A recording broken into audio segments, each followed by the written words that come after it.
reformados mantuvieran una identidad diferente a la del resto de iglesias en la Reforma protestante. Así que las diferencias evidentes que los bautistas proclamaron, tales como el bautismo solo para los creyentes, una membresía regenerada y la participación exclusiva de creyentes en la cena del Señor, no constituyen simples preferencias o diferentes maneras de interpretar pasajes individuales, sino que obedecen a una diferencia profunda en lo que respecta al entendimiento de la doctrina del pacto de Dios. Por esta causa, nuestro estudio empezará considerando la doctrina del pacto y a través de ella observaremos la gran diferencia a la que llegaron los bautistas y los paidobautistas en la aplicación de esta doctrina. En segundo lugar, estudiaremos la diferencia en lo que respecta al gobierno de la iglesia y su independencia de cualquier otro cuerpo eclesiástico.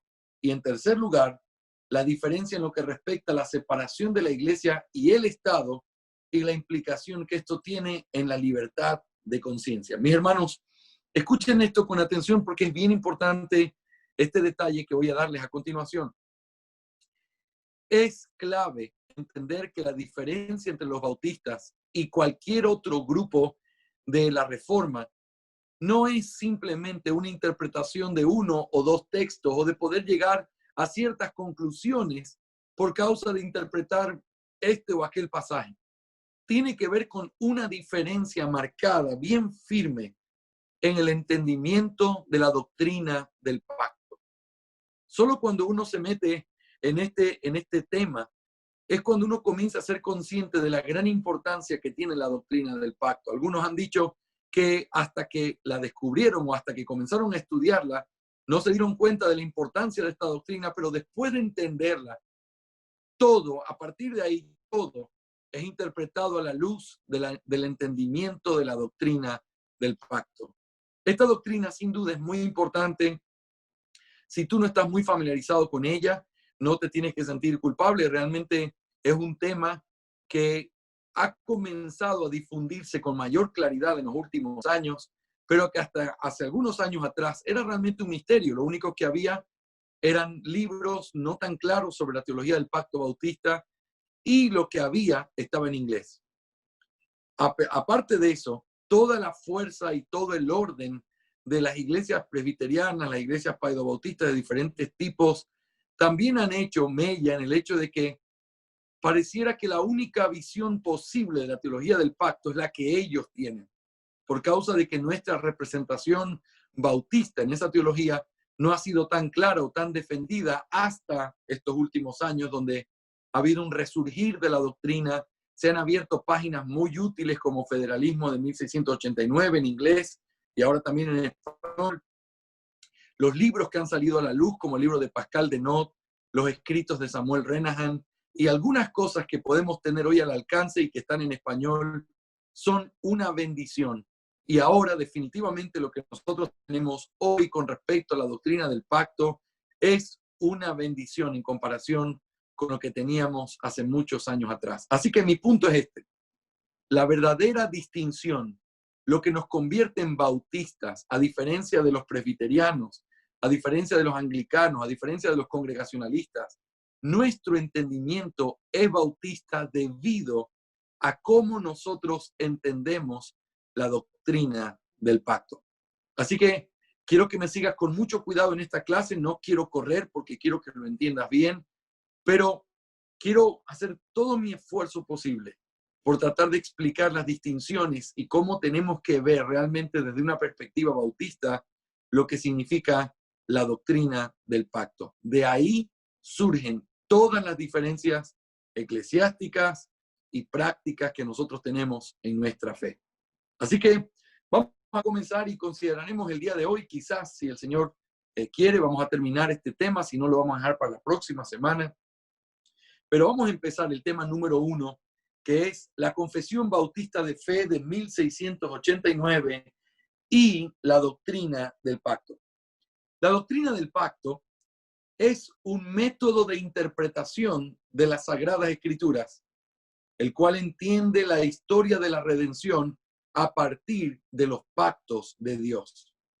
Aunque en nuestros días el dispensacionalismo es la forma más común de interpretación entre muchas iglesias evangélicas, lo cual es muy lamentable, pues todo ha contribuido de una manera considerable para que muchas conclusiones erradas se enseñen hoy, producto de eso. La doctrina de los pactos ha sido la forma en la que la teología reformada ha presentado su entendimiento del plan de Dios en la salvación del hombre. Primera cosa importantísima que tenemos que saber con respecto a la doctrina del pacto. La doctrina del pacto no es simplemente una doctrina más. No es simplemente ciertos detalles que tenemos que saber, no. La doctrina del pacto tiene la intención de ser un sistema de interpretación. ¿Qué significa eso? Es los lentes o la forma en la que tú ves cómo se desarrolla la historia de la redención desde principio hasta fin. Ahora solamente vamos a compararlo y contrastarlo con los presbiterianos porque realmente ese es el contexto histórico de la confesión de fe. Pero es importantísimo entender la diferencia entre los dispensacionalistas y nuestro entendimiento de la doctrina del pacto, no solamente para mostrar cuán equivocado uno puede llegar y qué conclusiones equivocadas puede sacar a través de la interpretación dispensacionalista, sino que también nos vamos a dar cuenta que ser bautista reformado y ser dispensacionalista es un asunto muy difícil de reconciliar. Y quiero hablarlo con mucho respeto, sabiendo que quizás la mayoría de los que nos escuchan, si no están familiarizados con la doctrina bautista reformada, lo más probable es que en tu iglesia se enseñe el dispensacionalismo. No es mi deseo atacar las intenciones o el deseo que las personas tienen de buscar al Señor. Simplemente estoy debatiendo teológicamente, no estoy poniendo en tela de juicio la integridad de los hombres de Dios que enseñan esto, pero sí la veracidad de este sistema a la luz de la Escritura. Así que, primera cosa clave, la doctrina del pacto, la doctrina de los pactos de Dios, no es simplemente una doctrina, es un sistema de interpretaciones. ¿Cómo tú entiendes la historia de la redención de principio a fin? Te voy a poner un ejemplo bien sencillo. Cuando tú estudias la doctrina dispensacionalista, una de las cosas que nosotros llegamos a la conclusión es que en la doctrina dispensacionalista, debido a la gran división que hay entre Israel y la iglesia, la conclusión inevitable a la que se llega es que Israel y la iglesia son dos pueblos distintos. Eso es uno de los puntos más importantes del sistema dispensacionalista. Y entonces, no ahora, porque ahora ha cambiado para bien, y es una alegría saber eso, pero antiguamente el dispensacionalismo clásico enseñaba, por ejemplo, que en el Antiguo Testamento la gente era salva por obras, porque se tenía que ver con el pueblo de Israel, el cual es un pueblo de Dios. Y en el tiempo de la gracia, la gente era salva por gracia, sin obras, y que ahora ese pueblo es la iglesia. Entonces ellos ven una diferencia no solamente de pueblo y de identidad del pueblo de Dios, sino también de lo que tiene que ver con los medios que se utilizaban para salvarlos. Y finalmente, en el destino eterno que se les prometía a cada uno, es que estaba tan marcado, tan cortado por la mitad, Israel y la iglesia, que simplemente la conclusión es, este tiene una forma de salvación, una identidad y un futuro, y este tiene una forma de salvación, una identidad y un futuro completamente distinto de este. Así que cuando uno piensa en eso, se da cuenta el gran error al que uno puede llegar simplemente con ese tipo de aclaratorias. Cuando uno entiende las doctrinas de la gracia y entiende, por ejemplo, la doctrina de la elección incondicional, es muy difícil ser consistentemente dispensacionalista y seguir sosteniendo la elección soberana de Dios. Porque entonces, cuando tú hablas de una elección desde antes de la fundación del mundo, inevitablemente tú tienes que hacer que el pueblo de Dios a lo largo de la historia sea solamente uno, porque es el mismo pueblo que Dios eligió, el mismo pueblo por quien Cristo vino, el mismo pueblo que será glorificado. Ahora, ese pueblo está constituido por gentiles y por judíos, definitivamente, pero ellos son salvados de la misma manera a través del mismo Salvador y constituyen el mismo pueblo. Esa es una de las diferencias bien importantes al entender la teología del pacto y compararla con el dispensacionalismo. Pero vamos a tener tiempo de eso más adelante. Solamente estoy poniendo sobre la mesa este principio.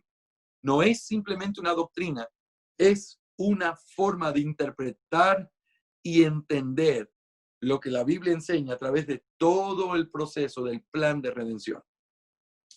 Dios, desde antes de la fundación del mundo, hizo un pacto de gracia consigo mismo en el que juró que Él sería el Dios de aquel pueblo que escogió para salvar. Cuando el hombre pecó, Dios reveló en el tiempo y en la historia de los hombres este pacto en forma de una promesa.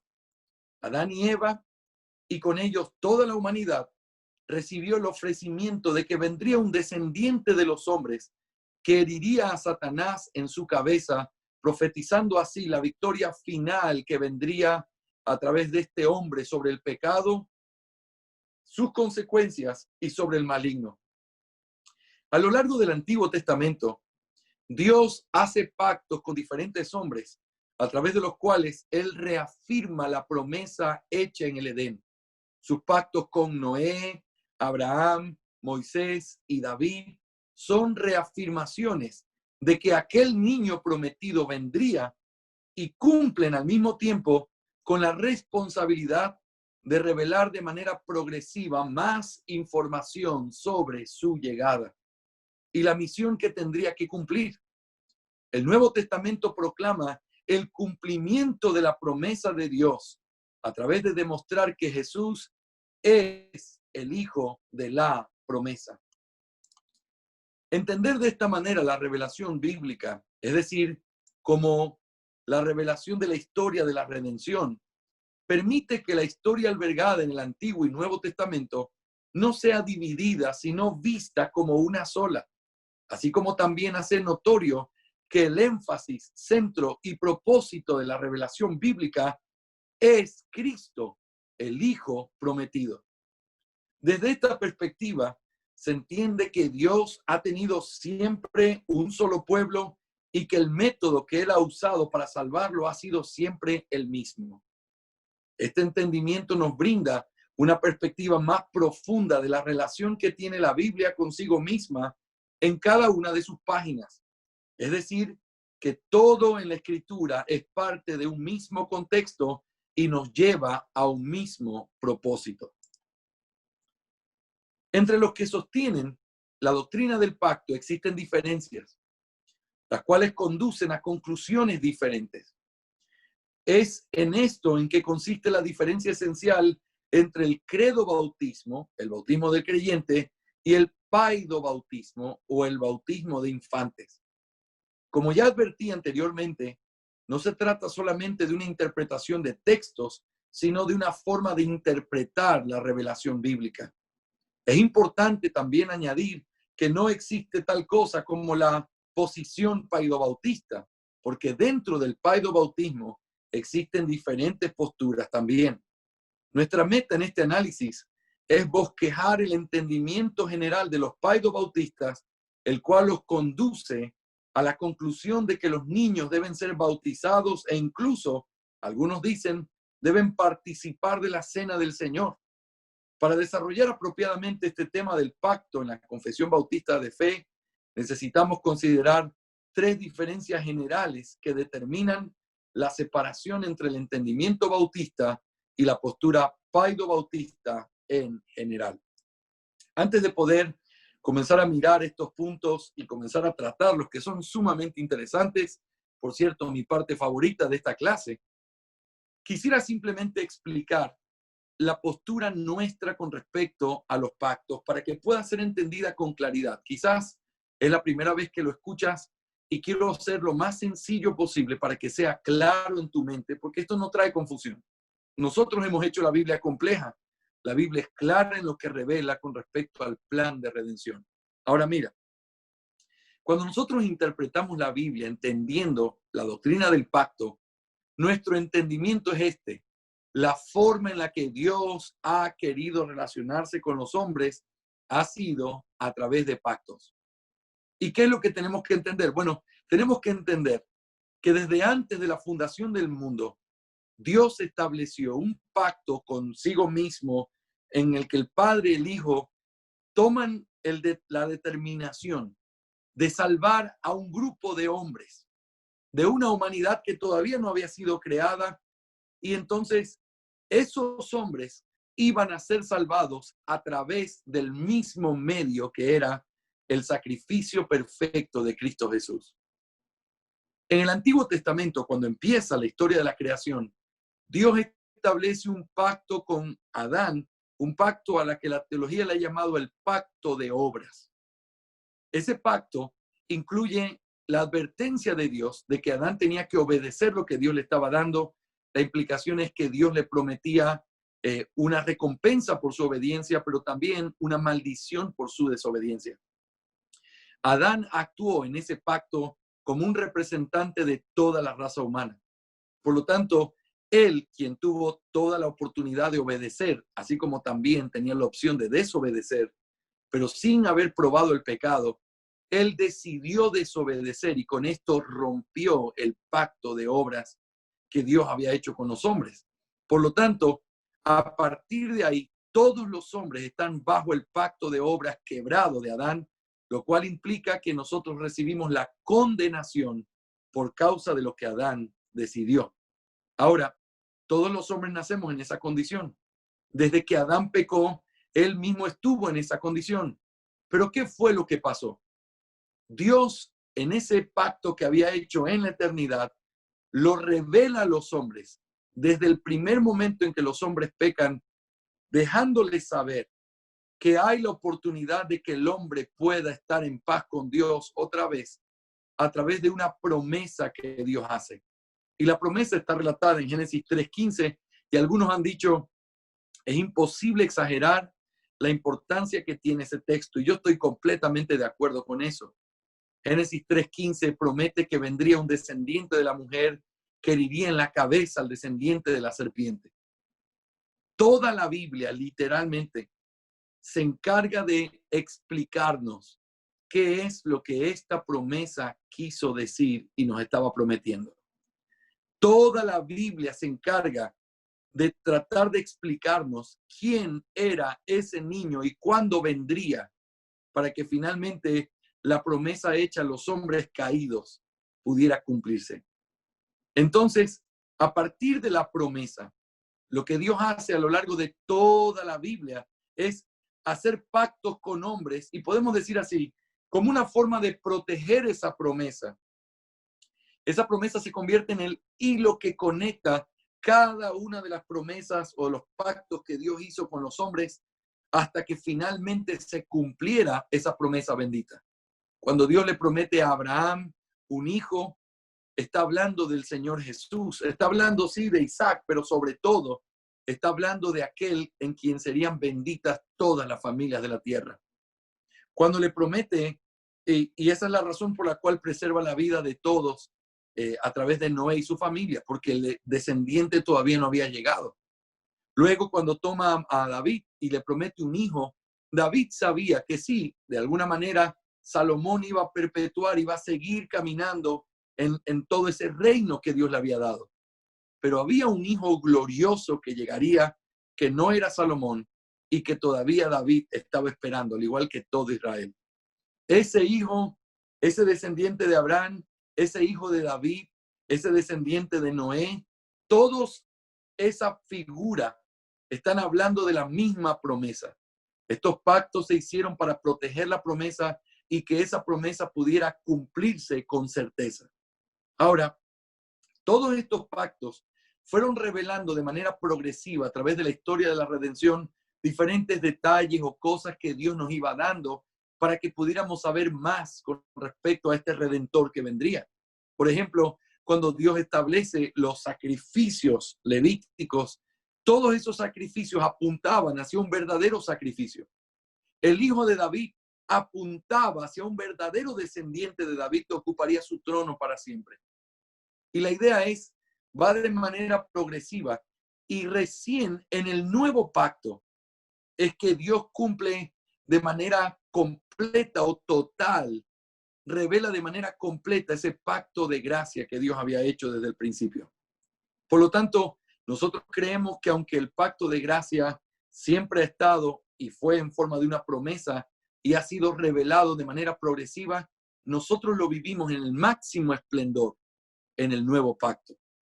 Y esa es una de las grandes distinciones o diferencias que hay con los paidobautistas que no entienden el pacto así, y ya lo vamos a mirar. Lo importante es que tú entiendas cuál es nuestra perspectiva.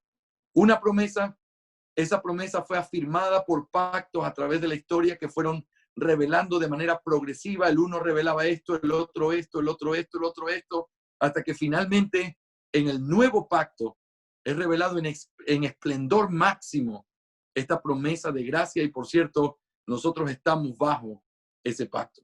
Ahora, tenemos que considerar entonces 3 puntos importantes que nos van a ayudar a entender nuestra diferencia con los paidobautistas con respecto a nuestro entendimiento del pacto. Mis hermanos, les vuelvo a repetir, puede ser un poco técnico algo de lo que hablemos en esta clase, pero es sumamente importante para el entendimiento de por qué bautizamos a creyentes, por qué la membresía de nuestras iglesias deben tener solamente creyentes bautizados, por qué solo los creyentes bautizados pueden participar de la cena, por qué.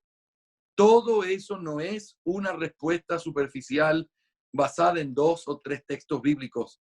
Todo eso está basado en un entendimiento de la doctrina del pacto. Así que permíteme ir construyendo contigo la respuesta y estas diferencias que hay entre bautistas y paidobautistas. En primer lugar, lo que hace la diferencia de nuestro entendimiento del pacto paido-bautista, es una hermenéutica diferente. Tenemos una hermenéutica diferente. Todo en la teología está determinado por la hermenéutica que uno utiliza. Si tu hermenéutica es incorrecta o la forma en cómo tú interpretas las escrituras es incorrecta, tus conclusiones serán incorrectas. Pero de la misma manera, si tu hermenéutica, si tu manera de interpretar las escrituras es correcta, sin lugar a duda, tus conclusiones serán correctas. El camino entre credobautistas y paidobautistas en lo que respecta al entendimiento de los pactos comienza a separarse desde el mismo comienzo. Y esto por el hecho de tener una hermenéutica diferente. Esta diferencia se hace evidente en el capítulo 1, párrafo 6 de nuestra confesión de fe, el cual es una edición o un cambio del párrafo original de la confesión de Westminster. Consideremos lo que estos párrafos dicen y las diferencias que existen entre ellos. Déjame explicarte qué es lo que vamos a hacer. Cuando tú lees el párrafo en la confesión de Westminster, tú te das cuenta que ese párrafo dice de una manera. Cuando tú revisas el mismo párrafo en nuestra confesión de fe, que quiero recordarte, fue hecha en base o tomando como molde la confesión de Westminster, tú te das cuenta con leerlo que hay una expresión distinta en el mismo párrafo, aunque hablan de lo mismo y básicamente se cree lo mismo, hay una distinción que es una distinción hermenéutica importante. Quiero que comparemos la variación que hay en el párrafo entre Westminster y nuestra confesión de fe. Yo te lo he puesto aquí en tu apunte. El que está a mano izquierda es la confesión de Westminster y a la mano derecha la confesión bautista de fe. En Westminster dice así: la totalidad del consejo de Dios concerniente a todas las cosas necesarias para su propia gloria y para la fe, vida y salvación del ser humano, aquí está la clave, está expresamente expuesto en las Escrituras o por buena y necesaria consecuencia puede deducirse de ellas. Ahora quiero que notes cómo dice nuestra confesión de fe. Todo el consejo de Dios tocante a todas las cosas necesarias para su propia gloria, la salvación del hombre, la fe y la vida, está, aquí está la diferencia, expresamente expuesto o necesariamente contenido en las Sagradas Escrituras. ¿Ves? La distinción está en, Westminster dice, expresamente expuesto o por buenas y necesarias consecuencias. y nuestra confesión dice expresamente expuesto o necesariamente contenido. Vamos a mirar que hay personas que tienen diferentes criterios. Algunos creen que no hay ninguna diferencia, pero yo espero probarte en nuestra clase el día de hoy que existe una diferencia bien importante que lleva a conclusiones completamente distintas. En este párrafo, la confesión está afirmando la suficiencia de las Escrituras. Es decir, que la palabra de Dios es capaz de lograr todo lo que se ha propuesto. Y esto es salvar a los pecadores y santificar a los creyentes sin necesidad de que nada sea añadido. De eso habla el párrafo 6, el que acabamos de leer. Ella es suficiente para hacerlo. Ella puede salvar a un hombre, ella puede santificar a alguien, ella puede hacerlo. No necesitamos agregarle nada. Esta maravillosa verdad es proclamada en las palabras: todo el consejo de Dios tocante a todas las cosas necesarias para su propia gloria, la salvación del hombre, la fe y la vida. ¿Ves? Aquí se habla de que todo eso está en las Escrituras. Inmediatamente después, las dos confesiones de fe presentan la forma en la que la Escritura revela su suficiencia, y es aquí en donde surge la variación. En las dos confesiones de fe se está hablando en el párrafo 6 del capítulo 1 de la suficiencia de las Escrituras. La Biblia es suficiente, tiene todo lo que un creyente necesita. Sin embargo, la forma en cómo la Biblia revela ese conocimiento es en donde hay diferencia. La confesión de Westminster dice, eso, la Biblia, su suficiencia, está expresamente expuesto en las Escrituras, o por buena y necesaria consecuencia puede deducirse de ellas. Mientras que la confesión bautista dice, está expresamente expuesto o, y aquí viene la clave, necesariamente contenido en las Sagradas Escrituras. Esta variación nos lleva a pensar, ¿esto significa que había una diferencia en la mente de los teólogos paidobautistas que escribieron este párrafo en la confesión de Westminster y el de los bautistas, los cuales decidieron editarlo? Eso nos conduce a un segundo punto en este análisis. Hemos visto en primer lugar, hay una variación en el párrafo, pero ahora hay una variación en la doctrina. ¿Es necesariamente esa variación simplemente una cosa editorial para tratar de cambiar un poco o entender un poco mejor con otras palabras la misma doctrina? ¿O el cambio de palabras también trae consigo un cambio de doctrina? Al plantearse esta inquietud, si es que hay un cambio de doctrina o no al hacer este cambio en la confesión, se han levantado principalmente dos puntos de vista, los cuales han puesto sus razones del por qué los bautistas decidieron editar este párrafo. En primer lugar, están aquellos que ven en esta edición una diferencia muy pronunciada entre lo que los bautistas creen en comparación con los paidobautistas. El amado profesor Dr. John Fesco, profesor de teología sistemática y de teología histórica en el seminario Westminster de California, sostiene la postura de que este cambio que hicieron los bautistas en la confesión de fe implica una gran diferencia teológica. Para John Fesco, el hecho de que ellos hayan cambiado el párrafo 6 implica que los bautistas tienen una doctrina diferente. Pero mira lo que dice en su libro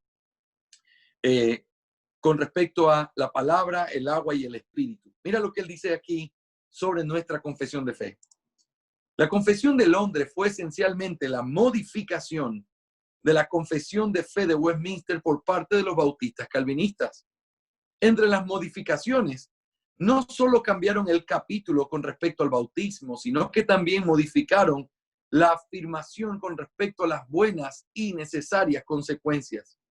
Este cambio resalta una importante diferencia entre los bautistas calvinistas y los teólogos reformados.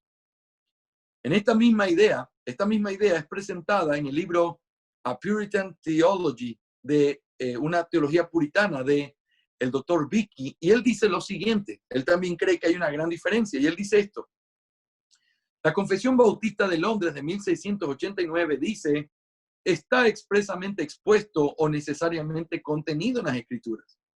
Este cambio seguramente refleja la diferencia hermenéutica entre los teólogos presbiterianos y los bautistas y parcialmente explica por qué ellos no están de acuerdo de que el paedobautismo, es decir, el bautismo de infantes, esté justificado en el nuevo pacto.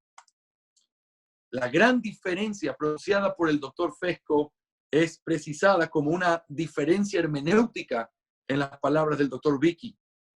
Aunque vamos a demostrar que estos amados maestros de la Escritura están en lo correcto, es decir, que sí existe una diferencia hermenéutica entre los bautistas y los paedobautistas, se debe ser cuidadoso en lo que queremos decir con esta diferencia hermenéutica, pues algunos de los que sostienen esta posición afirman que los bautistas, a diferencia de los presbiterianos, no creen en estas buenas y necesarias consecuencias, sino que ellos son biblicistas y rechazan todo lo que no está explícitamente afirmado en la Biblia. Desde su perspectiva, la gran diferencia que llevó a los bautistas a editar este párrafo es que ellos eran biblicistas y por lo tanto no aceptaban algo a menos que esté claramente expresado en la Biblia.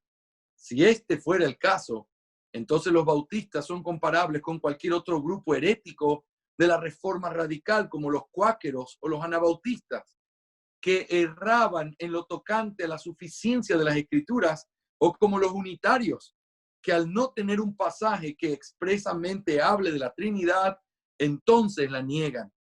Al hablar de la suficiencia de las Escrituras y especialmente de las consecuencias que se deducen de ella, David Dixon nos dice lo siguiente: ¿es justificable argumentar en artículos o asuntos de fe por las consecuencias deducidas de manera natural de las Escrituras? La respuesta es sí. Lo que está preguntando Dixon es, ¿se debe utilizar deducciones en la Biblia? Y él dice sí, sí se puede. Y entonces él vuelve a preguntar, bueno, entonces, ¿están en un error los socianos, cuáqueros, anabautistas y arminianos quienes sostienen que todo asunto de fe debe estar expresamente expuesto y en tantas palabras en la Escritura, y que ningún asunto de fe, por lo menos los que son necesarios para la salvación, pueden ser construidos sobre consecuencias traídas desde las Escrituras?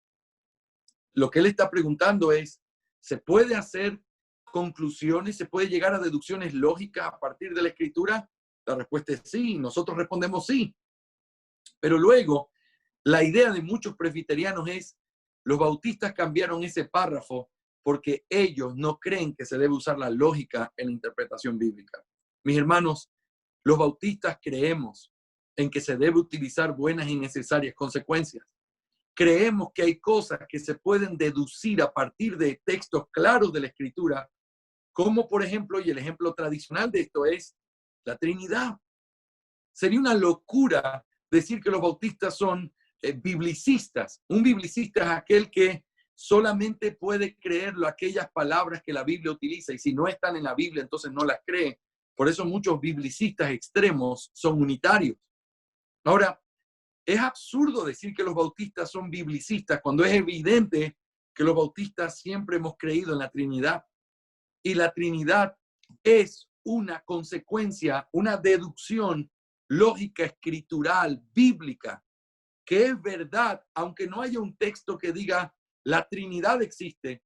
Por todas las conjeturas a las que podemos llegar, creemos que son verdaderas. Al Padre se le dan todas las obras de Dios. Al Hijo se le atribuyen las obras que solo Dios puede hacer. Al Espíritu se le atribuyen las obras que solo el Espíritu puede hacer. Oh, ¿cuál es la consecuencia?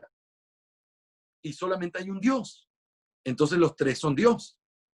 Al Padre se le dan títulos que solo le pertenecen a Dios. Al Hijo se le dan títulos que solo le pertenecen a Dios. Al Espíritu se le dan títulos que solo le pertenecen a Dios. Y la Biblia dice que solo hay un Dios.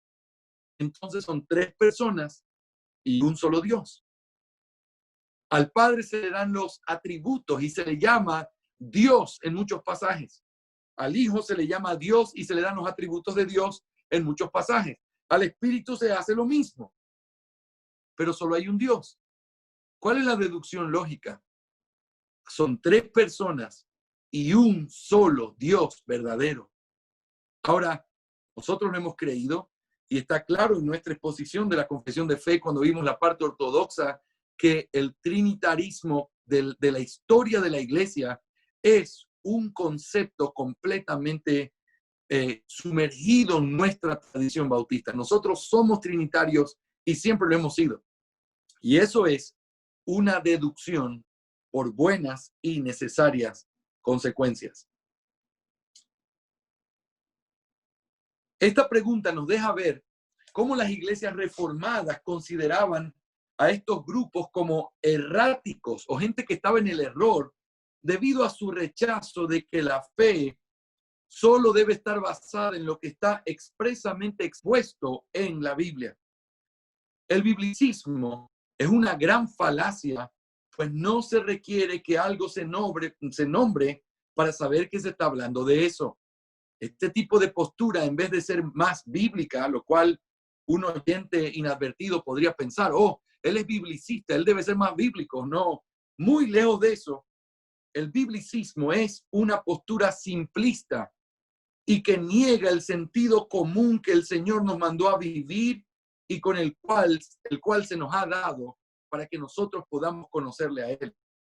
Los bautistas particulares, escucha bien esto, los bautistas particulares no eran biblicistas y su fe aceptaba las consecuencias que surgen de la palabra.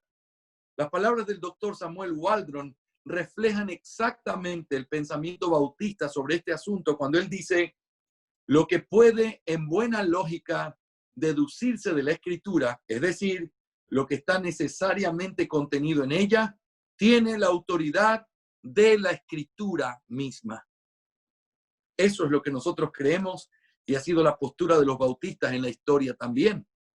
La respuesta de Dixon en su libro antes citado sobre por qué los que defienden el biblicismo están errados se ajusta perfectamente a la perspectiva que los bautistas particulares tenían. Es decir, nosotros creemos que los anabautistas, los arminianos, los cuáqueros y los socianos y todos esos grupos erraban porque no se puede decir, si yo no lo veo en la Biblia, entonces no lo creo, porque en primer lugar hay doctrinas que se pueden deducir con lógica necesaria y correcta de la escritura y no por ser una deducción tienen menos autoridad que algo que está expresamente dicho en la escritura.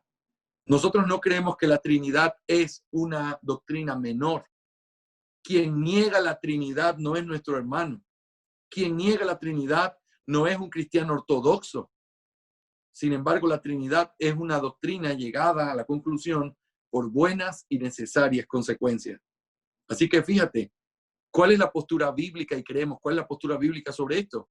La Biblia nos revela las cosas de manera expresa, clara, pero también nos revela las cosas de una manera a través de tener que unirla de manera lógica para llegar a conclusiones necesarias y buenas. Estamos de acuerdo con los presbiterianos en ese punto. Ahora, nosotros tendríamos que preguntarnos entonces, ok, ya hemos visto la primera postura es, esta diferencia en el párrafo pertenece a una terrible diferencia doctrinal entre bautistas y paidobautistas.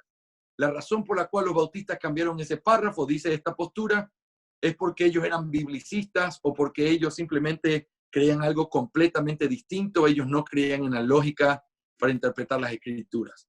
Esa no es la verdad histórica, ni tampoco es la verdad sostenida en nuestra confesión de fe. Pero hay otro punto de vista que trata de responder el por qué las personas, los bautistas particulares, cambiaron este párrafo. Escucha con atención. En segundo lugar, aquellos que ven en esta edición una aclaración más cuidadosa, no un cambio doctrinal. Esto significa que el cambio de palabra solo fue movido por el deseo de aclarar más la idea que la confesión de Westminster proclama. Por ejemplo, el amado profesor Dr. Samuel Waldron dice lo siguiente: la frase necesariamente contenida en las Santas Escrituras es equivalente a la frase de la Confesión de Westminster que clarifica la expresión o se puede deducir de ella por buena y necesaria consecuencia. Para el Dr. Waldron y también muchos otros teólogos, este cambio editorial realmente no representa un cambio doctrinal.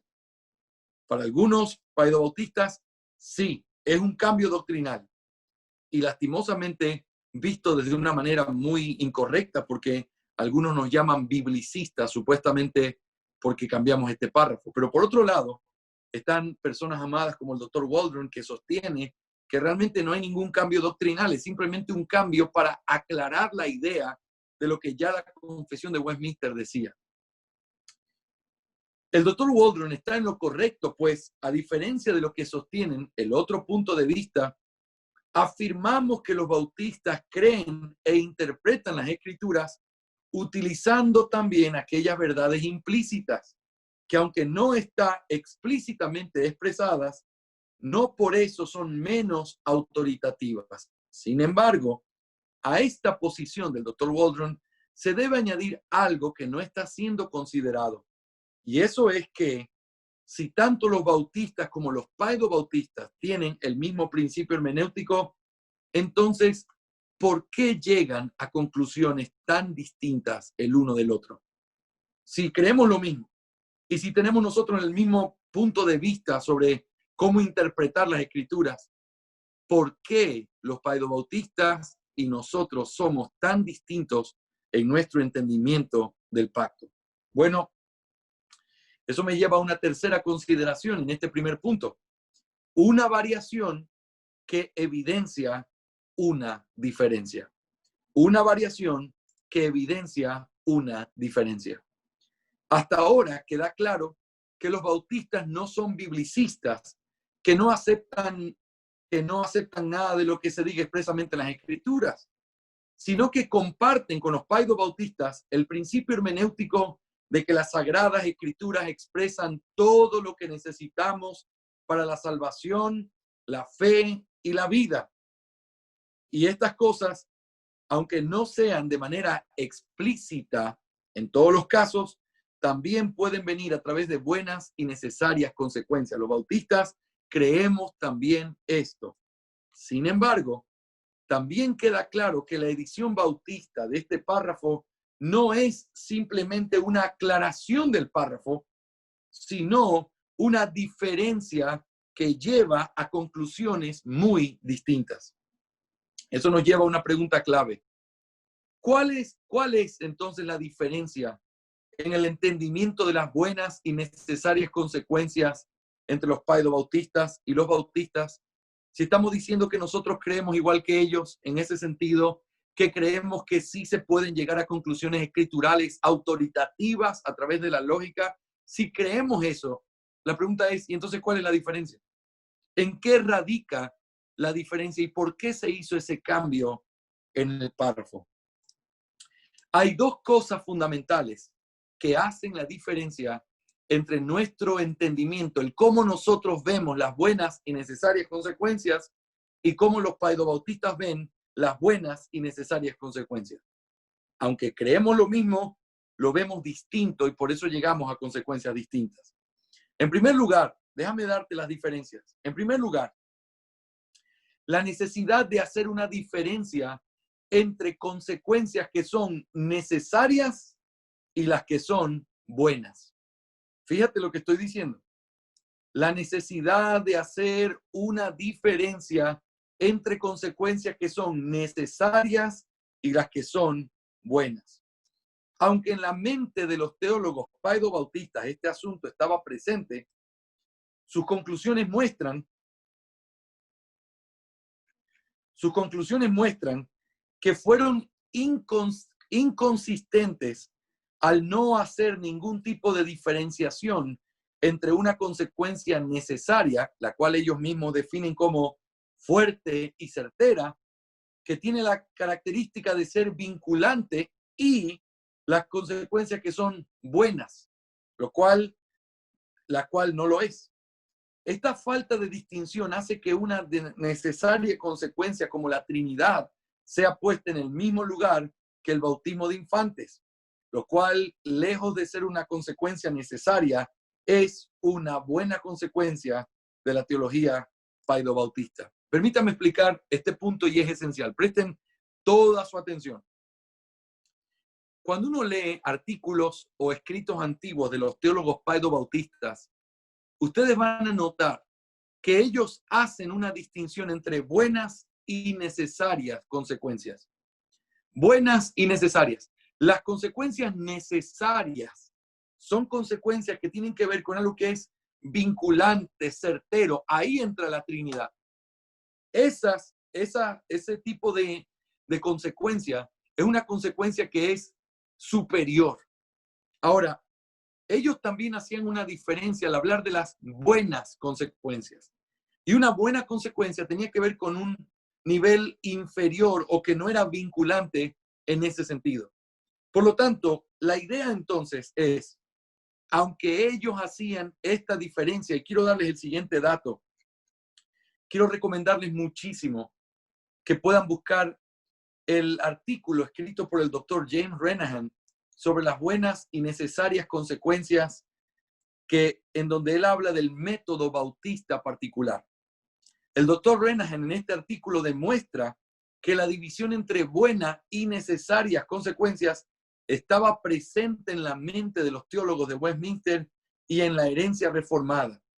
Su artículo es una contribución muy importante para el entendimiento de esta diferencia entre la confesión de Westminster y nuestra confesión de fe. Les recomiendo mucho buscar eso. Aquí en el apunte que tienen está en el pie de página número 7. Búsquenlo, léanlo, tradúzcanlo. Ese es un artículo que vale la pena leer, donde él hace una investigación histórica bien importante. Buenas y necesarias consecuencias no es una cosa, son dos cosas claves que ellos entendían. Necesarias consecuencias, doctrinas claves, cosas que son certeras, verdades fundamentales. Buenas consecuencias son implicaciones y cosas que se podían hacer, que eran buenas, pero que no eran como las necesarias. Sin embargo, aunque en la mente de los teólogos estaba esa distinción, cuando uno mira cómo se percibe eso desde la confesión de Westminster, y sobre todo si tú hablas con un teólogo paido-bautista, su concepto es que buenas y necesarias pareciera que es o están en el mismo papel o en la misma parte, y que son básicamente consecuencias que surgen de la Escritura. Pero ellos encontraban una diferencia. Ahora, eso me lleva a la segunda cosa muy importante y te pido que presten mucha atención. En segundo lugar, no solo hay que hacer una diferencia entre estos dos tipos de consecuencias, sino que se debe limitar las consecuencias a las que una persona puede llegar. ¿Y cuál es el límite?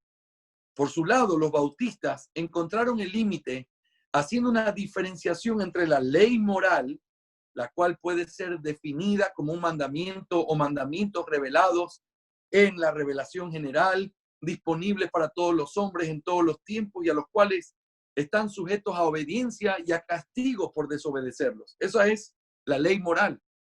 Y la distinción que los bautistas hicieron fue entre ley moral y las leyes positivas. Escucha esto. Una ley positiva es un mandamiento que no puede ser conocido aparte de la revelación especial y tiene obligaciones específicas para personas específicas. Las consecuencias se deben hacer a partir de las leyes morales, no de las leyes positivas. Vamos a parar ahí y te voy a explicar qué es lo que queremos decir.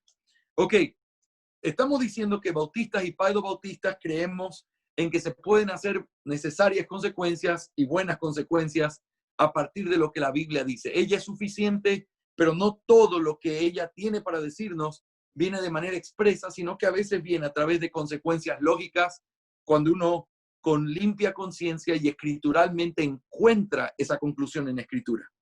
Sin embargo, la diferencia entre paido-bautistas y bautistas es el no tener límites al momento de aplicar el principio de la lógica en la Escritura. ¿Cómo los bautistas lo entendieron? Hay una distinción entre las cosas que son morales y las cosas que son positivas. Las cosas que son morales nosotros las encontramos en la naturaleza. Por ejemplo, solo para darte un ejemplo, si tú has leído el Catecismo Mayor o Menor o has leído la exposición de Calvino sobre los 10 mandamientos, es realmente glorioso ver todas las necesarias consecuencias a las que ellos llegan a través de la interpretación que le dan a la ley. Te pongo un ejemplo. Hay ciertos principios de hermenéutica que se utilizan en la ley. ¿Y cuáles son esos principios? Por ejemplo, que el mandamiento no solamente te está prohibiendo algo, sino que te está mandando lo contrario. Cuando te dice no matarás, lo que sabemos por una consecuencia lógica es tienes que preservar la vida y buscar el bien de tu prójimo. También sabemos, por causa de consecuencias lógicas necesarias, que la ley moral no es una ley externa, sino que es una ley espiritual, la cual entonces incluye no solamente pecados que están listados de manera externa, como la fornicación, sino que la fornicación implica también pecados internos que están conectados con la misma categoría de pecados. Por ejemplo, el tener malos pensamientos, el tener un lenguaje equivocado, el hablar de cosas perversas, todo eso está prohibido en el mandamiento. Ahora, te recomiendo que lo leas si tú no lo has leído y te recomiendo que veas de qué manera preciosa uno puede decir, wow, estas son consecuencias bíblicas. Esto es una buena consecuencia, es una consecuencia necesaria de lo que se está diciendo. Calvino toma al Señor Jesucristo y cómo el Señor interpretó la ley, dándole el verdadero sentido, y él utiliza y aplica esos mismos principios hermenéuticos a todos los mandamientos. Por ejemplo, el Señor dijo, oíste que fue dicho no cometerás adulterio, pero yo digo cualquiera que codice una mujer en su corazón. Entonces él dice, no solamente es el pecado dicho, sino también todos los pecados representados. Cuando habla de mentir, está hablando de todo el tipo de pecados relacionados con eso. Cuando habla de matar, está hablando de todos los pecados relacionados con eso. Entonces, son consecuencias necesarias y son válidas precisamente porque surgen de la ley moral. Son válidas porque surgen de una visión escritural de algo que sí podemos hacer. La ley está escrita en nuestro corazón como creación. La ley fue dada en la palabra de Dios a través del Sinaí. La ley fue repetida a los hijos de Israel. La ley ha sido explicada en la palabra de Dios. La ley ha sido puesta en nuestro corazón como creyentes. La ley es natural, por lo tanto es moral. Y nosotros podemos llegar a buenas consecuencias a través de entender eso. Sin embargo, hay que hacer una distinción porque tú no puedes aplicar eso sin medida o sin restricción a todas las cosas. No se puede. ¿Por qué no? Porque evidentemente la Biblia te enseña de leyes positivas. ¿Y cuáles son las leyes positivas? Las leyes positivas son aquellas que Dios da y que nadie las podría conocer a menos que Dios las revelara y que tienen que ver con cosas específicas para personas específicas y que no son ni morales ni inmorales en sí mismas, sino que no tienen una moralidad, simplemente es algo que Dios ha señalado. Por ejemplo, Adán, al estar en el huerto del Edén, aún sin hablar con Dios, por la ley escrita en su corazón, él sabía y por consecuencias podía llegar a la conclusión de lo que no debía hacer en base a la ley. Sin embargo, cuando Dios le dice, de este árbol no podrás comer, no había manera en el mundo que Adán pudiera haber adivinado cuál era el árbol, a menos que Dios se lo hubiera revelado, y fue lo que Dios hizo. Lo mismo pasa con los sacrificios. ¿Por qué tenía que ser un macho cabrío? Es más moral hacer un macho cabrío en vez de una vaca, en vez de un borrego, alguna cosa así. Un burrito es algo simplemente más moral hacerlo de tal manera. No, pero es una ley positiva donde Dios dijo esto y de esta manera, esto y así. Ese tipo de leyes, tú no puedes llegar a entender lo que esas leyes son a menos que Dios te las revele. Y si Dios no te las revela, tú no puedes llegar a ellas por buenas y necesarias consecuencias. Pregunta, ¿el bautismo ¿qué es? ¿Una ley moral o es una ley positiva? La respuesta es una ley positiva. Esa es la razón por la cual nosotros creemos que ellos están errados. Porque el bautismo, al ser una ordenanza del Señor, Él dijo, así hay que hacer, bautizándolos, y estos son los que tienen que ser bautizados. Es algo que se ordena, no algo a lo que tú llegas a la conclusión de que hay que hacer en base a tu razonamiento. Los presbiterianos, los paedobautistas se equivocan al aplicar de manera deliberada y completamente sin límites las buenas y necesarias consecuencias, no solo a las leyes morales, lo cual nosotros sí hacemos, sino también a leyes positivas, ordenanzas y mandatos que Dios siempre ha revelado y que los hombres no podrían llegar a saber si es que Dios no se los dijera. Déjame leer el apunte para ir llevando en orden la idea. Entonces, te vuelvo a repetir, los bautistas encontraron el límite haciendo una diferenciación entre ley moral, la cual puede ser definida como un mandamiento o mandamientos revelados en la revelación general disponible para todos los hombres en todos los tiempos y a los cuales están sujetos a obediencia y a castigo por desobedecerlos. Y también la ley positiva. Una ley positiva es un mandamiento que no puede ser conocido fuera de la revelación especial y tiene obligaciones específicas para personas específicas. Las consecuencias de las que estamos hablando se deben hacer a partir de las leyes morales, no de las leyes positivas. Al entender esto, podemos encontrar la diferencia entre la Trinidad y el bautismo. La Trinidad es una consecuencia a la que se llega al considerar lo que la Escritura dice con respecto a Dios y su naturaleza, no olvidándonos de que el conocimiento de Dios es parte de la ley natural o moral. En consecuencia, es completamente autoritativa y aunque no la mencione la Escritura de manera expresa, está necesariamente contenida en las páginas de la Escritura. Pero, ¿es lo mismo lo que sucede con el bautismo? La respuesta obvia es no. En este caso, los asuntos de adoración como el bautismo solo pueden ser definidos por medio de una ley positiva y el pacto con el cual están asociados. Las consecuencias son permitidas y autoritativas en su esencia, pero deben venir de leyes morales. Las leyes positivas no pueden ser concebidas a través de conclusiones o inferencias o consecuencias, sino a partir de revelación.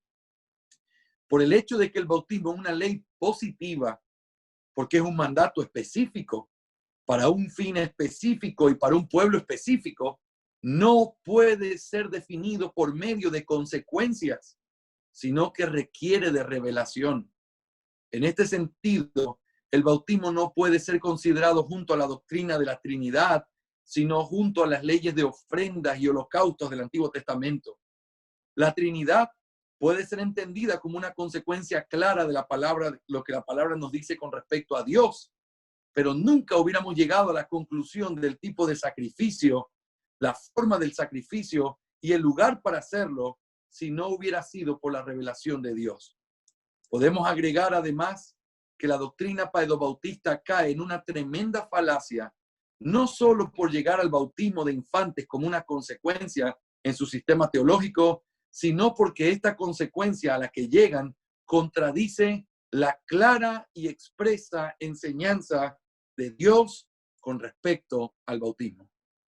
No solamente que tú no puedes llegar al bautismo infantil a través de buenas y necesarias consecuencias, sino que al llegar a través de tus consecuencias o tu hilamiento lógico, estás contradiciendo lo que la Escritura dice.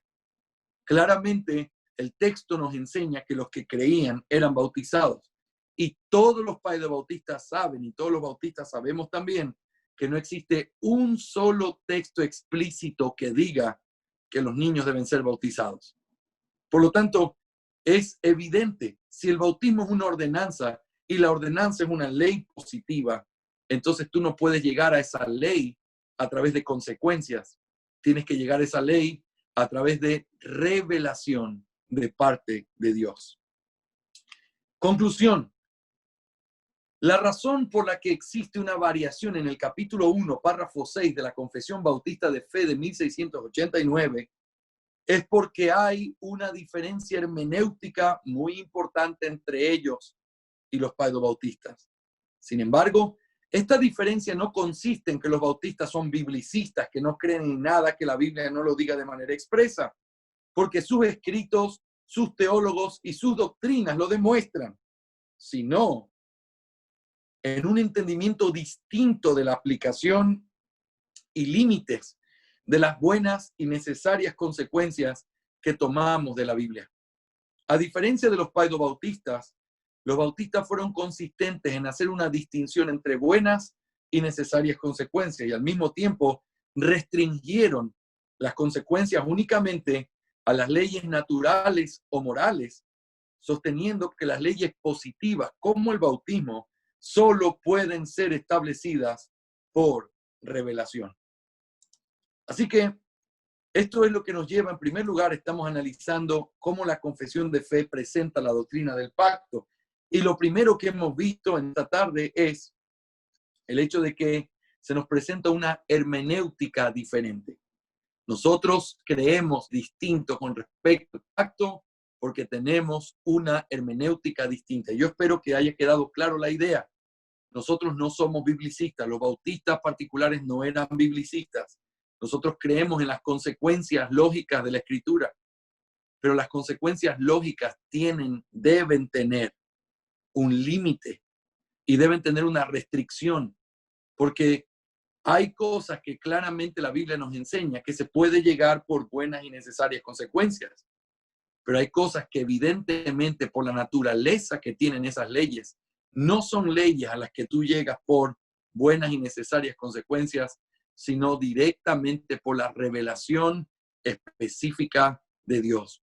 Y Dios no ha revelado de manera específica ni explícita en ningún lado de la Biblia, diciendo que los niños son parte del nuevo pacto o que los niños deben ser bautizados, tomando el concepto de la circuncisión del pacto con Abraham.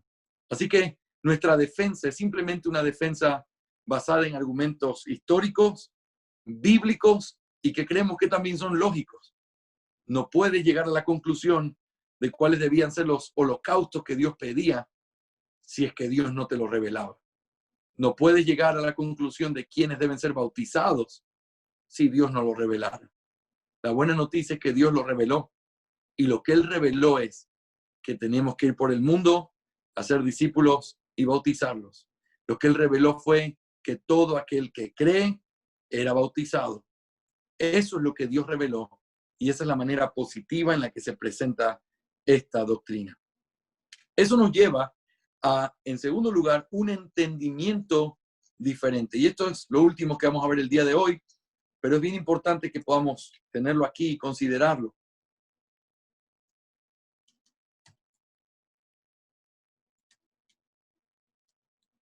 Muy bien.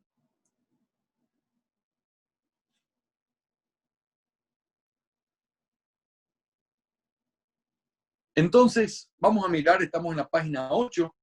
Consideremos entonces ahora un entendimiento diferente. Ya hemos visto que la razón por la cual nuestra teología del pacto es distinta a la paidobautista, en primer lugar, es porque tenemos una hermenéutica diferente, pero ahora un entendimiento diferente. Como ya se mencionó anteriormente, la gran diferencia entre el entendimiento credo bautista y paidobautista sobre el pacto se debe a un asunto hermenéutico. Al haber planteado la diferencia en su hermenéutica, ahora consideraremos las conclusiones que vienen como resultado de ella. Hablemos en primer lugar de las similitudes que hay entre nuestra confesión de fe y la confesión de Westminster. En primer lugar, las dos confesiones presentan en el párrafo 1, la necesidad que el hombre tiene del pacto de gracia debido a su incapacidad y la condescendencia de parte de Dios. Yo mencionaba el otro día en una clase que el Dios católico no es nuestro Dios. Y aun cuando ellos hablen y expresen a nuestro Dios, o traten de asimilar o de expresar muy parecido la doctrina ortodoxa que nosotros predicamos, el Dios que ellos tienen es distinto. ¿Y por qué es distinto? Porque es un Dios que se satisface en las obras del hombre y es capaz de ser agradado por el hombre y es capaz de darle al hombre la salvación por obras que el hombre pudiera hacer. El Dios de la Biblia es un Dios que no puede ser agradado por el hombre debido a nuestra, primero, inmensa distancia que hay, y segundo, por nuestra inmensa incapacidad por causa del pecado.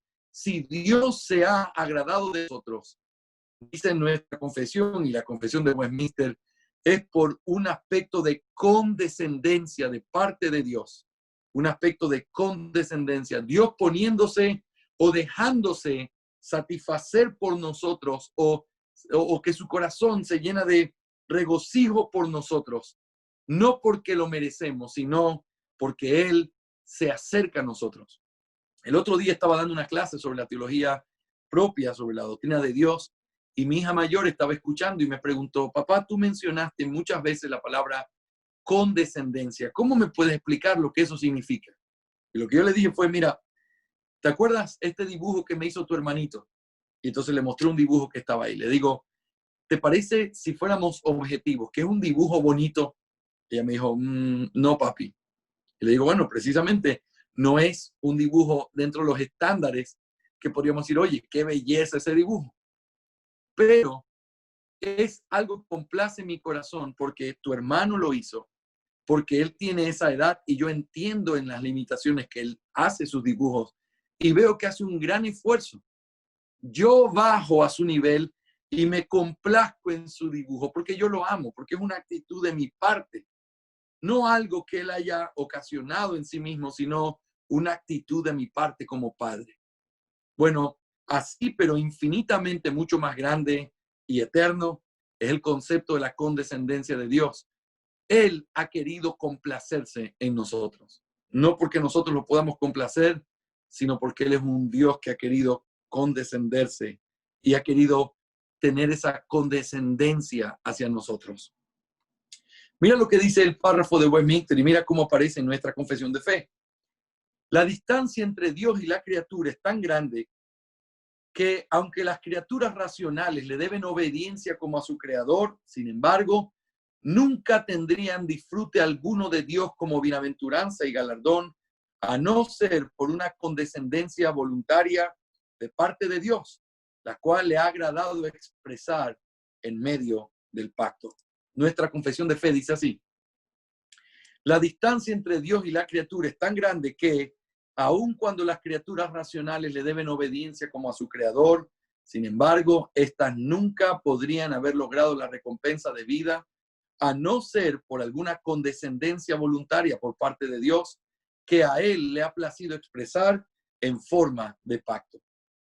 El lenguaje es casi idéntico, mostrándonos así que el entendimiento bautista contiene el mismo marco de referencia que el de los paedobautistas con respecto al pacto. Y este es la separación eterna entre el hombre y Dios, la cual hace imposible que el hombre pueda ser merecedor de algún galardón de parte de Dios. Y por lo tanto, la única manera de recibir la vida eterna es necesariamente una condescendencia de parte de Dios hacia el hombre indigno. En eso, la confesión de Westminster y nuestra fe es exactamente igual. Pero en segundo lugar, hay otra similitud. En las dos confesiones se encuentra el carácter esencial del pacto de gracia. En las dos confesiones se encuentra el carácter esencial del pacto de gracia.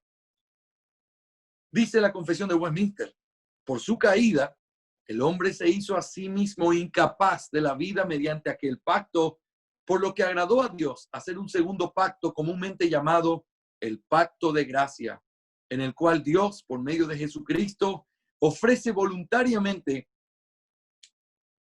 gratuitamente la vida y la salvación a los pecadores, requiriéndoles fe en Él para que sean salvos y prometiendo dar su Santo Espíritu a todos aquellos que están ordenados para vida eterna, a fin de darles la voluntad y capacidad de creer.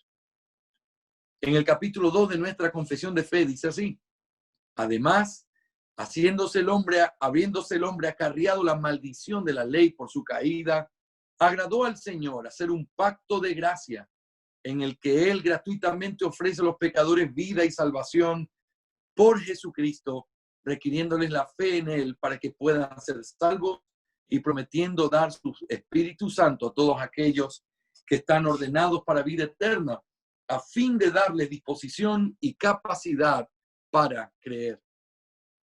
Una vez más, el lenguaje es casi idéntico. Aunque la Confesión Bautista omite el párrafo 2 que aparece en la Confesión de Westminster, no lo hace porque no sostenga lo mismo, sino por un asunto de la forma en la que el capítulo fue estructurado. El párrafo 2 de la Confesión de Westminster habla del pacto de obras y dice, en el cual se le prometió vida a Adán en él, a su posteridad, bajo la condición de obediencia perfecta y personal. Este párrafo presenta lo que la Confesión Bautista de Fe ya presentó en el capítulo 6, el pacto de obras que fue quebrado por Adán. Así que lo que encontramos en estos dos párrafos es la consecuencia de la caída, la cual es presentada en la Confesión de Westminster en su párrafo 2 y sobreentendido en nuestro capítulo 7 de la Confesión de Bautista.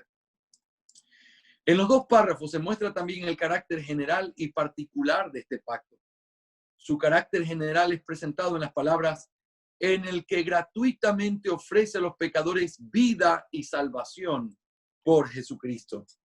Su carácter particular en requiriéndoles la fe en Él para que puedan ser salvos, etcétera, etcétera. El doctor Waldron explica el pacto de gracia como uno que tiene dos lados, la oferta de la misericordia y la promesa de la regeneración. Un lado que indiscriminadamente ofrece misericordia y un lado que tiene la promesa particular de regenerar a algunos para la fe. Hasta aquí, lo que contiene el capítulo 7 de la Confesión Bautista no es distinto a lo que presenta la Confesión de Westminster. Los párrafos 1 y 2 son casi idénticos a los párrafos 1 y 3, y el párrafo 2 de la Confesión de Westminster, aunque fue omitido en la Confesión Bautista, está sobreentendido en el párrafo 2 de nuestra confesión. Eso nos lleva a las diferencias que hay. Es decir, ya vimos la igualdad, yo pudiera aumentar una más aquí. También vemos que la centralidad de Cristo en el pacto. El pacto tiene que ver con Cristo y cómo Cristo es el mediador de ese pacto y cómo los hombres reciben vida y los beneficios del pacto a través de Cristo. Eso es evidente en las dos confesiones de fe, porque esta doctrina es igual. Creemos en esa unidad de las Escrituras, creemos en la unidad del pacto de redención, creemos en la unidad del pacto de gracia, creemos en la unidad del plan de redención de la historia. Creemos en Cristo como el centro de toda la historia de redención y como el único a través del cual los hombres fueron y son salvados. Eso creemos los presbiterianos, los paedobautistas y nosotros. Sin embargo, hay diferencias y en esas diferencias vamos a invertir el último tiempo de nuestra clase.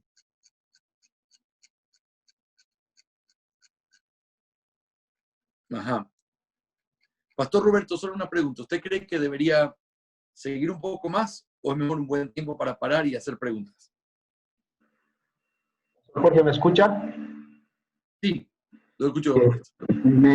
Para mí creo que es mejor parar y que pueda quizá dar un pequeño resumen del punto 1 y el punto 2 para aclarar para algunos hermanos que quizá por primera vez estamos escuchando esto, entonces para que así no nos quede muy complicado esto, pastor, le rogaría eso. Excelente. Hagamos eso entonces. Vamos a parar nuestra clase aquí, pero voy a hacer un pequeño repaso de lo que hemos visto. Entonces, empezamos hablando de el distintivo de nuestra confesión como una confesión bautista. Y habíamos dicho que el centro de las diferencias entre bautistas y el resto de hermanos reformados radica en el entendimiento de la doctrina del pacto.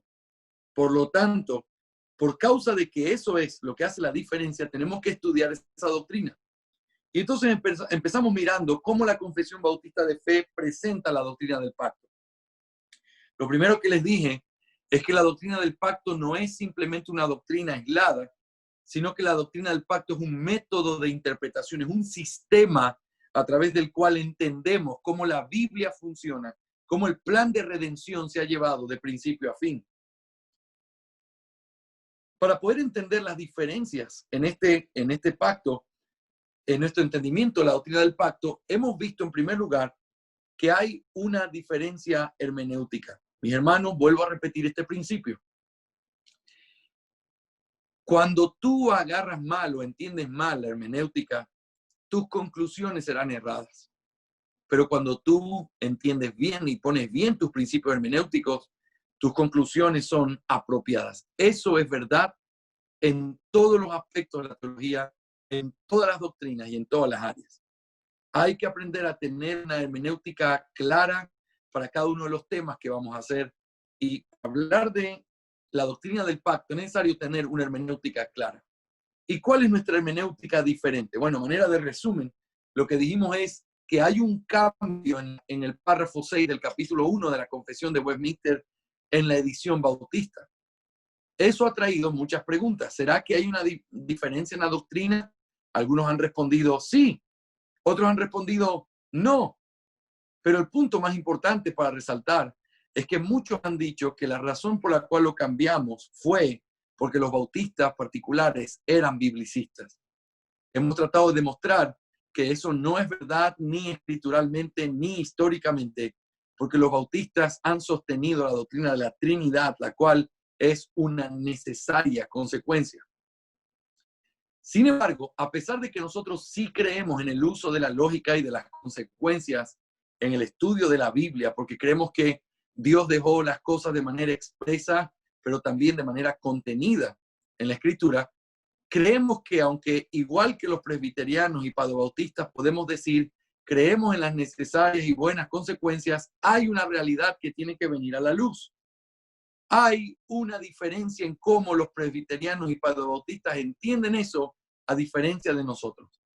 Para ellos, las consecuencias no tienen realmente un límite y por esa razón ellos pueden hablar de consecuencias cuando hablan de la Trinidad o pueden hablar de las consecuencias cuando hablan de el bautismo, que es una ley positiva. Pero los bautistas hicieron una distinción histórica y esa distinción fue que hay que aprender a mirar y a restringir las consecuencias, que uno puede hacer consecuencias cuando son naturales o que son algo que los hombres pueden conocer y que no cambian, y las leyes positivas, que son leyes específicas dadas por Dios para unas personas en un tiempo y con un propósito específico. Esas leyes no podemos nosotros llegar a consecuencias, a través de consecuencias, a entender cuáles son esas leyes, sino que esas leyes solamente se las pueden conocer cuando el Señor las revela. Por lo tanto, la diferencia es, nosotros creemos en el uso de las consecuencias, pero creemos que esas consecuencias están limitadas y restringidas a las cosas de las leyes naturales, y lo que tiene que ver con leyes positivas, Dios tiene que revelar.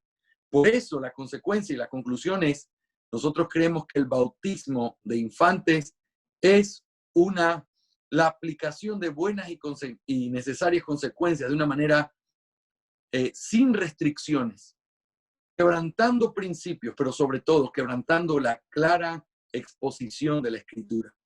Si tú pesas, ¿qué tiene más peso? Las consecuencias que tú saques de algo o la clara exposición de algo. Si lo que tú llegas como consecuencia es una contradicción de lo que claramente se dice, evidentemente tus consecuencias están equivocadas. Eso es lo que pasa con el bautismo de infantes. En la Biblia no existe un solo lugar específico de manera explícita que diga que hay que bautizar niños o que los niños deben ser parte del nuevo pacto. Pero sí vemos el bautismo como una ordenanza dada específicamente por Dios para un pueblo específico, en un tiempo específico, de una manera específica, que no es moral, es decir, no es que sea buena o mala, es la que Dios escogió y a la que los hombres no podemos llegar sin que nosotros podamos recibir de parte de Dios esa revelación. Finalmente, pudimos ver en esta clase también que no solamente tenemos una hermenéutica distinta, sino también un entendimiento distinto del pacto. Y estábamos comenzando a mirar y nos quedamos a mitad de camino en este punto, porque estamos considerando primero las igualdades o similitudes que hay entre las dos confesiones de fe. Esas similitudes son las que nos permiten abrazar a nuestros hermanos paidobautistas, amarlos y saber que aunque ellos bautizan niños, ellos no creen que sus niños son salvos por ser bautizados. Ellos no creen que la salvación es por obras. Ellos creen que la salvación es en Cristo por medio de la fe. Pero su entendimiento del bautismo es errado. Así que la próxima semana vamos a mirar y profundizar un poco más en esta distinción que hay entre la doctrina del pacto paido-bautista y nuestro entendimiento de la doctrina del pacto.